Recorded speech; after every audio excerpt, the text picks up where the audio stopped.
आज सुंदर सुनहरा अवसर आया, भगवान के मन में ये बात आई, गोपियों पर मैंने कृपा की मुझे करना है और समस्त गोपियों को भगवान यमुना नदी के किनारे शरद पूर्णिमा के सायंकालीन वेला में यमुना जी के किनारे अपनी वेणु को लेकर के और कदम के वृक्ष में चढ़ जाते हैं और कदम के वृक्ष में चढ़ करके नंदनंदन कन्हैया ने इतनी सुंदर वेणु का निनाद किया है, इतनी सुंदर वेणु बजाई है कि आज समस्त गोपियों को यह आभास हो रहा है कि अपनी वेणु में मेरा नाम पुकार रहे हैं। शरद पूर्णिमा के सायंकालीन वेला है, शरद पूर्णिमा की रात्रि में भगवान ने सुंदर वेणु का निनाद किया है।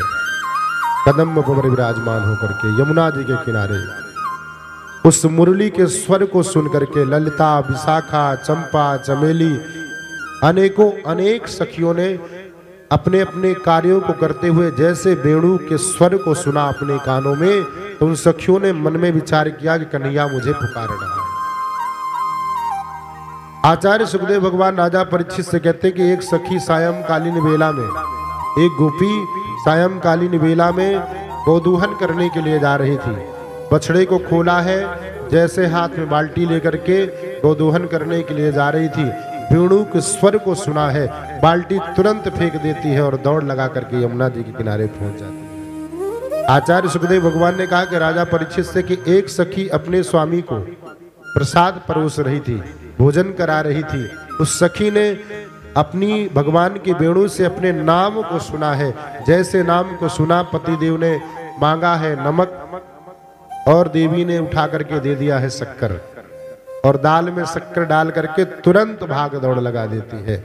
आचार्य सुखदेव भगवान कहते एक गोपी भगवान से मिलने के लिए जा रही थी, उसके पति ने क्रूरता दुष्टता बस उसने क्या किया कि जकड़ करके रस्सी से बांध दिया है, तुम कहां जा रही हो, मैं तुम्हें नहीं जाने दूंगा, और एक कमरे में बंद कर दिया है और बंद करके बाहर से ताला लगा दिया है। उस गोपी ने भगवान का ध्यान किया है और ध्यान करके कहा कि मुझे इस पांच भौतिक शरीर को आपने बांध के रखा है, आप इस शरीर को यहीं रखो और मेरी अंतरात्मा तो परमात्मा के पास यूं ही सहज रूप में चली जाएगी।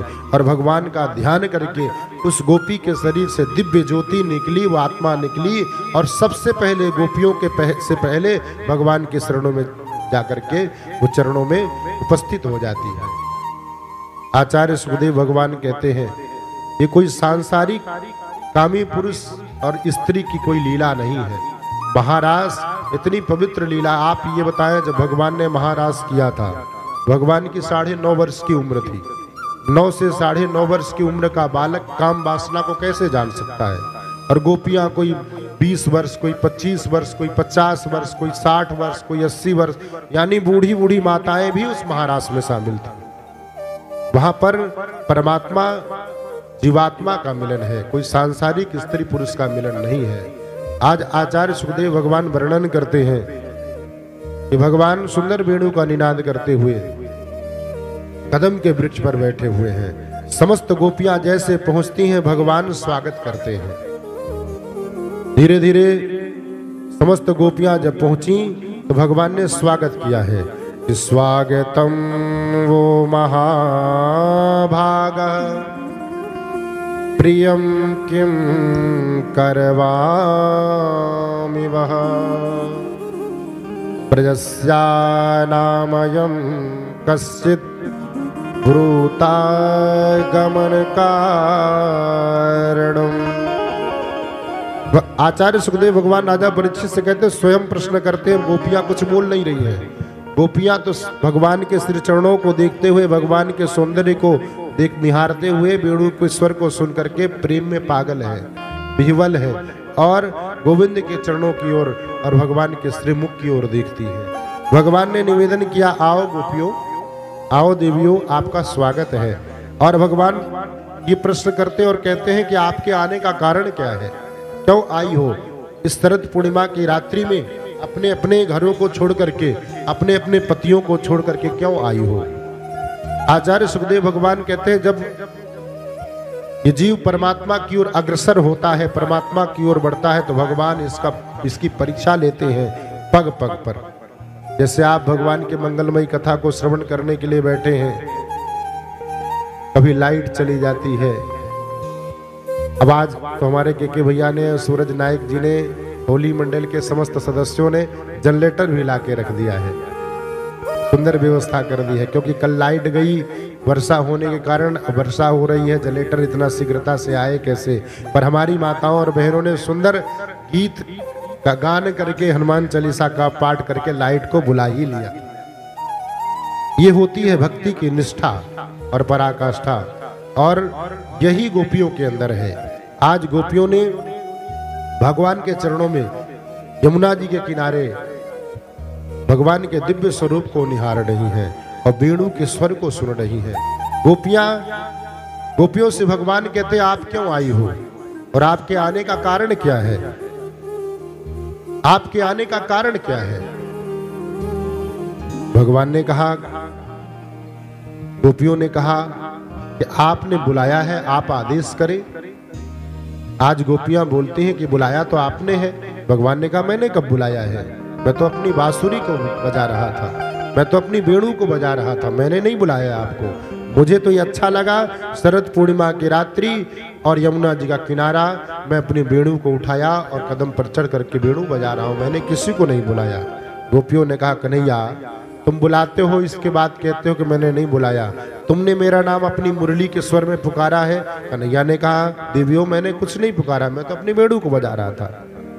आज गोपियों ने चरणों में निवेदन किया है। भगवान ने कहा, ठीक है, आप यमुना जी का दर्शन करने आई हो, आप शरद पूर्णिमा के सुंदर छटा को देखने आई हो, आप सुंदर सुंदर रात्रि में फूलने वाले पुष्पों का दर्शन करने आई हो, अच्छा यमुना जी को देखने आई हो। आपने घूम लिया हो, देख लिया हो, तो आप अपने अपने घर को वापस जाओ। गोपियों ने कहा, एक बार बुलाते हो और बुलाने के बाद कोई कारण भी नहीं बताते क्यों बुलाए, और जाने के बाद कह रहे हो। भगवान ने कहा, ये कौन सी बात है? पतिव्रता स्त्री रात्रि में अपने अपने पुरुषों को छोड़कर किसी पराये पुरुष के पास आए, ये कौन सी बात है? भगवान परीक्षा लेते हैं।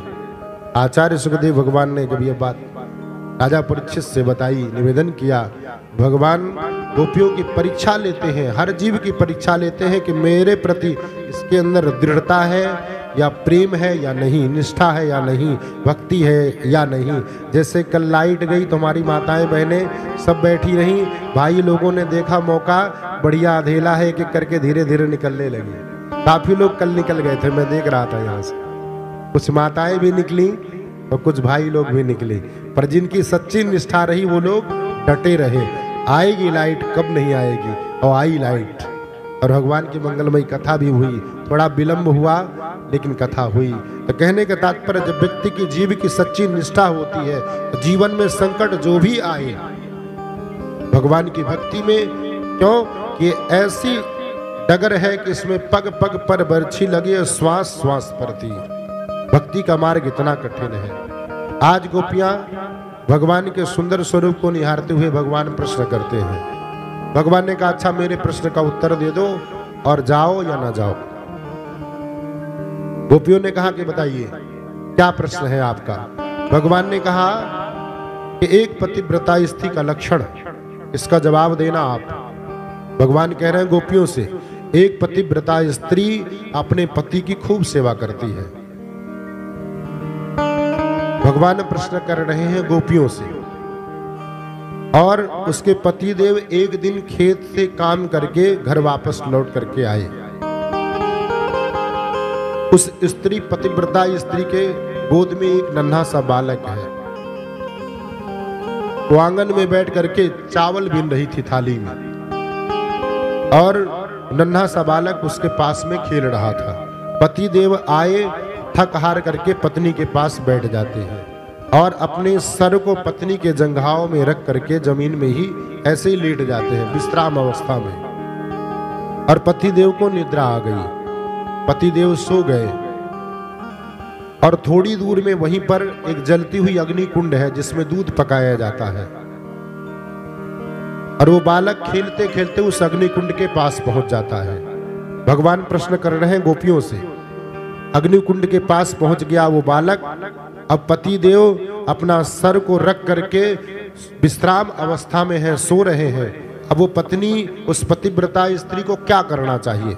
पति देव को जगाना चाहिए, उस बालक को बचाना चाहिए, या पति देव को सोने देना चाहिए? क्योंकि वो बालक घुटमन घुटमन चल करके अग्निकुंड के पास पहुंच गया है और वो अग्नि को झांक रहा है, कुंड में झांक रहा है, और संयोग बस वो बालक जलती हुई धधकती हुई अग्नि में गिर जाता है। जैसे गिरा, उस देवी ने अपने नेत्रों को बंद कर लिया, लेकिन पति को निद्रा से नहीं जगाया। यहाँ तो 2-4 बार जगा दिए जाते हैं।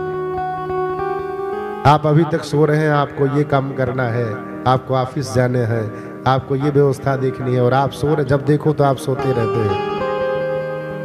आज आचार्य सुखदेव भगवान राजा परीक्षित से कहते हैं कि पतिव्रता स्त्री ने अपने पति को नहीं जगाया। बालक अग्नि कुंड में कूद गया, वो अपने नेत्रों को बंद कर लेती है, लेकिन पत्नी ने पति को नहीं जगाया। भगवान ने कहा, देवियों क्या करना चाहिए, आप बताओ। उन देवियों ने कहा, मैं ये नहीं जानती, लेकिन अगर उस स्त्री के पातिव्रत धर्म में, पतिव्रता स्त्री के अंदर अगर सच्चा धर्म रहा होगा, पति के प्रति प्रेम रहा होगा, तो अग्नि का कोई कुछ भी नहीं बिगाड़ सकता उस बालक का। और वही हुआ, जब जाकर के पति जगे और उस स्त्री ने जाकर के देखा कि वो बालक उस कुंड में खेल रहा है, अग्नि पुष्प बन जाती है पातिव्रत धर्म के प्रभाव से। गोपियों ने कहा, आपने प्रश्न किया, हमने जवाब दिया, एक प्रश्न हम करना चाहते हैं और आप जवाब दीजिए। आपने एक पतिव्रता स्त्री का प्रश्न किया है, मैं भी एक पतिव्रता स्त्री का उदाहरण देकर के पूछना चाहती हूँ। एक गोपी हाथ जोड़ करके निवेदन करती है, आप ये बताइए, एक स्त्री अपने पति की खूब सेवा करती है और पति से खूब प्रेम करती है, पतिव्रता स्त्री है और अपनी पति की इतनी सेवा करती है कि एक दिन उसके पति को परदेश जाने की आवश्यकता पड़ी, और वो स्त्री परदेश जब जाने की बात कहा पति देव ने, तो उस स्त्री ने कहा कि पति देव आप चले जाएंगे तो आपकी सेवा से मैं वंचित रह जाऊंगी। पति ने कहा, देवी मुझे जाना आवश्यक है, जाना पड़ेगा, आप ऐसा करो, एक सुंदर मिट्टी की मूर्ति बनाइए। पति देव ने एक सुंदर मिट्टी की मूर्ति बना करके अपने स्वरूप में और अपनी ही हूबहू चित्र बना करके, मूर्ति को बना करके, और अपनी पत्नी को दिया कि जब तक मैं ना आऊं तो अंदर से अपनी साकड़ को बंद कर लेना, दरवाजे को बंद कर लेना, तब तक इसको मुझे मान करके, अपना पति मान करके इसकी सेवा करना। उस स्त्री को मूर्ति दे करके पति देव चले जाते हैं प्रदेश, और वो अपना संपूर्ण दिनचर्या उसी प्रकार से कर रही जैसे पति के साथ करती थी। स्नान कराना, वस्त्र पहनाना, भोजन कराना, ये संपूर्ण यानी उसी प्रकार से वो पति की मिट्टी की मूर्ति को मान करके पूजा कर रही है। वो गोपियां कहती हैं कि एक दिन समय आया, उसके असली पति परदेश से वापस लौट करके आए। वो देवी, वो स्त्री पूजा कर रही थी अपने मिट्टी की मूर्ति की, और पति देव आकर के बाहर से साकड़ खटखटाते हैं, देवी दरवाजा खोलो, देवी दरवाजा खोलो। जैसे वो पति आए, दरवाजा खोलने की बात कहते हैं, उसने कानों में आवाज को सुनी है। अब वो सोचती है कि मूर्ति की सेवा कर रही हूँ, वो क्या जाने कि मेरे पति देव बाहर खड़े हुए हैं, मूर्ति की सेवा कर रही हूँ। अब अगर मैं छोड़ करके जाती हूँ तो पातिव्रत धर्म नष्ट होता है।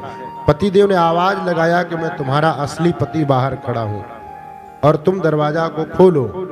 अब गोपियां कहती हैं कि ये बताओ, नंदनंदन कन्हैया से निवेदन करती है, कन्हैया ये बताओ, उस स्त्री को दरवाजा खोलना चाहिए या नहीं? भगवान ने कहा, अरे बाबरियो, जब असली पति बाहर खड़ा है तो उस नकली पति की पूजा करने की क्या आवश्यकता है? गोपियों ने तालियां बजा दी, धन्य है कन्हैया, प्रश्न तो मैंने किया, उत्तर आपने बहुत सही दिया। आपने पतिव्रता स्त्री का प्रश्न किया, मैंने भी प्रश्न किया है, आपने उत्तर दे दिया है कि ऐसे वर को क्यों बरूं, अजो जन में मर जाए, अबर बरिए गोपाल जी, मेरो चुड़लो अमर है जाए। गोविंद, आपने कहा कि उस मिट्टी की मूर्ति की पूजा क्या करना है जब असली पति बाहर खड़ा है। तो आज हम समस्त गोपियां उस मिट्टी के पति को छोड़ करके असली पति के पास आई हैं और आप जाने की बात कहते हो। यानी नंद नंदन कन्हैया को कहती हैं आप असली पति हो, ये सांसारिक पति है, मिट्टी के पति हैं, इसलिए उनको छोड़ करके उसी स्त्री की तरह हम भी आई हैं। अब आप निर्णय करो, जाएं या रुके। भगवान मुस्कुराते उन्होंने कहा इनका मेरे प्रति सच्चा प्रेम है। आज भगवान ने संपूर्ण गोपियों के साथ में महारास सुंदर प्रारंभ किया है और भगवान ने एक गोपी इधर और एक गोपी इधर, बीच में माधव, दुई दुई गोपी और बीच बीच माधव, सुंदर भगवान गले में गलवैया डाल करके नृत्य करते हैं, महारास करते हैं। सुंदर शरद पूर्णिमा की रात्रि में समस्त देवी देवता आकाश मार्ग से पुष्पों की वृष्टि करते हैं और सुंदर महारास का दर्शन करते हैं। रास रचो है, रास रचो है, यमुना किनारे महारास रचो है, रास रचो है, यमुना किनारे महारास रचो है, रास रचो है, रास रचो है, यमुना किनारे महारास रचो है।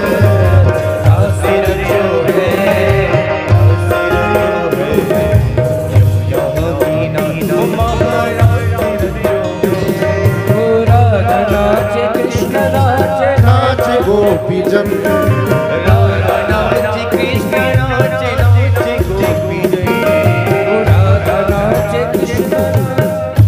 क्या भगवान गोपियों ने ऐसे बैठ करके महारास किया होगा?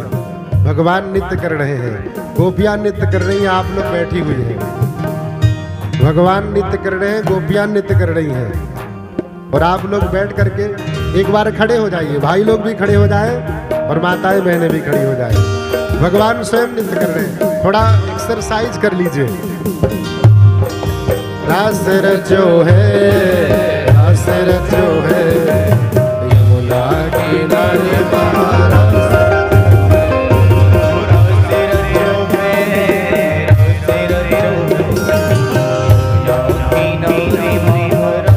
देखिए, जो भगवान के उत्सव में और भगवान के कीर्तन में, भगवान के भजन में जो नृत्य करते हैं उनको संसार में नाचना नहीं पड़ता। इसलिए आज भगवान का विवाह भी होगा तो आप लोगों को कमर कसना पड़ेगा और एक्सरसाइज कराया जा रहा है। ओ छम छम नाचे राधा रानी, बाजे मीठी मुरलिया। ओ छम छम नाचे राधा रानी, सुन के मीठी मुरलिया।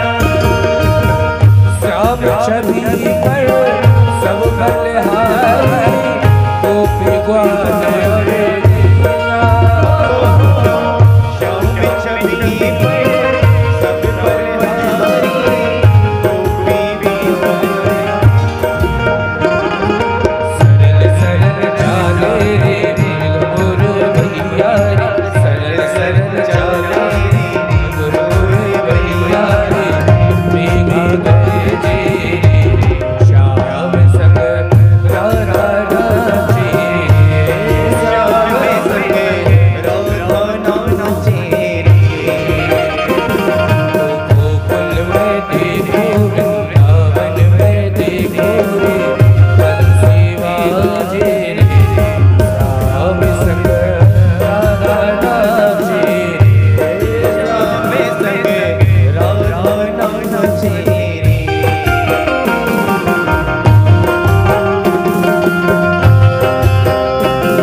चुड़ियन की झनकार है रही, चुड़ियन की झनकार, ओ चुड़ियन की झनकार रही, चुड़ियन की झनकार, ओ ऐसो रास रचो वृंदावन नई पायल की झनकार, ओ ऐसो रास रचो वृंदावन ऐ पायल की झनकार, ओ ऐसो रास रचो ऐ पायल की झनकार, ओ ऐसो रास रचो ऐ